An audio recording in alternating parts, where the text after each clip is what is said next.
Last Saturday பார்த்த mini விலாகோட continuation தான் இது. அதே சூப்பில் மகனுக்கு தோசை வச்சு விட்டுட்டு வெளியில் போகிற வேலை இருந்தது. இன்றைக்கி சாட்டர்டே அப்படின்றதால போஸ்ட் ஆஃபீஸ் போயிட்டு வந்தலாம் அப்படின்னு சொல்லிட்டு குழந்தைங்களுக்கு சேவிங்ஸ் எல்லாம் கட்டுறதுக்காக வந்தாச்சு. இதை பற்றி டீட்டெயில் வேணும் அப்படின்னா கமெண்ட்டில் சொல்லுங்கள்.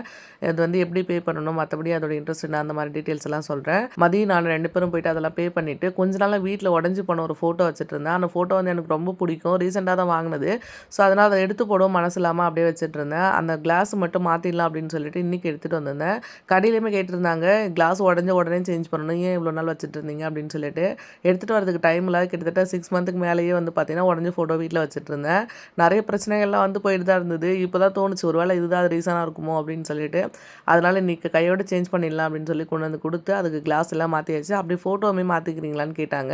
நல்லா பார்க்குறதுக்கு பளிச்சுன்னு அழகாக இருந்த மாதிரி இருந்த ஒரு ஃபோட்டோ அதையுமே மாற்றிட்டு வந்துட்டேன். பார்க்குறதுக்கு இப்போ சூப்பராக இருக்குது. பார்க்குறதுக்கு கொஞ்சம் கொடூரமாக இருப்பேன். இப்போ தான் தூங்கி எழுந்திருக்கேன்.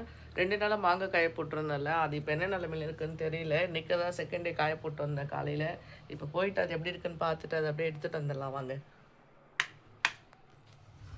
வெளியில் போயிட்டு வந்த கையோட படுத்து தூங்கியாச்சு. எழுந்து பார்த்தோம் அப்படின்னா ஈவினிங் 5:00 கிட்ட ஆகிடுச்சு. மாங்காய் காலையில் காய போட்டு போயிருந்தேன். அது எப்படி இருக்குன்னு பார்க்கலாம் அப்படின்னு சொல்லிட்டு மேலே போயிருந்தேன். இன்றைக்கி ஓரளவுக்கு நல்லாவே காஞ்சிருந்தது. 2 நாள்லேயே வந்து ஓரளவுக்கு காஞ்சிருச்சு. இதுவே போதும் தான் நினைக்கிறேன். இருந்த கொஞ்சம் தண்ணி மட்டும் மீதி இருந்ததுன்னு வச்சுக்கோங்களேன். இந்த மாங்காய் போட்டிருந்த தண்ணி அதிலே போட்டு ஊற வச்சுட்டு மறுநாள் வந்து ஊறுகாவே வந்து தாளித்து விட்டுட்டேன். சூப்பராக வந்து இருந்தது. 2 நாள்லேயே வந்து ரெடி ஆகிடுச்சு. நம்ம 10 கிலோ மாங்காய் வச்சு ஊறுகாய் போட்டிருந்தோம். இதோட ஃபுல் ரெசிபி வந்து மீனாஸ் லைஃப் ஸ்டைல் சேனலில் வந்து ஷேர் பண்ணியிருக்கேன். அதோட லிங்க் வேணும் அப்படின்னா வந்து பார்த்தீங்கன்னா கேளுங்க, நான் ஷேர் பண்ணுறேன். இல்லை சேனலில் செக் பண்ணி பாருங்கள். இது வந்து சூப்பராக இருந்தது ரெசிபி. அவ்வளோ நல்லாயிருக்கு ஊறுகாய். இந்த மாதிரி வெயில் டைமில் வந்து மாங்காய் ஊறுகாய் போட்டு வச்சுட்டோம் அப்படின்னா இந்த இயர் ஃபுல்லாகவே நம்ம யூஸ் பண்ணிக்கலாம். அவ்வளோ நல்லா வராது, எங்களுக்கு சீக்கிரமே காலி ஆகிடும். அதை அப்படியே வந்து பார்த்திங்கன்னா எடுத்து வச்சுட்டு ஈவினிங் போல் வரும்போது நான் காய்கறிலாம் வாங்கிட்டு வந்திருந்தேன். அதை ஈவினிங் தான் எடுத்து வச்சுருந்தேன். இந்த கேரட் எல்லாம் 20 ருபீஸு. கொஞ்சம் கொஞ்சம் காய்கறிகள் மட்டும் தான் நான் வந்து வாங்கிட்டு வந்திருக்கேன். அதை அப்படியே கையோடு எடுத்து வச்சுட்டேன். கோவக்காய், கொஞ்சம் கேரட்டு, அதுக்கப்புறம் வந்து பார்த்திங்கன்னா இன்றைக்கி சேனைக்கிழங்கு வாங்கிட்டு வந்திருந்தேன். இது வரைக்கும் சேனைக்கிழங்கு வாங்கினதே இல்லை. ஒரு டைமும் என்ன தான் செஞ்சுருக்கேன்.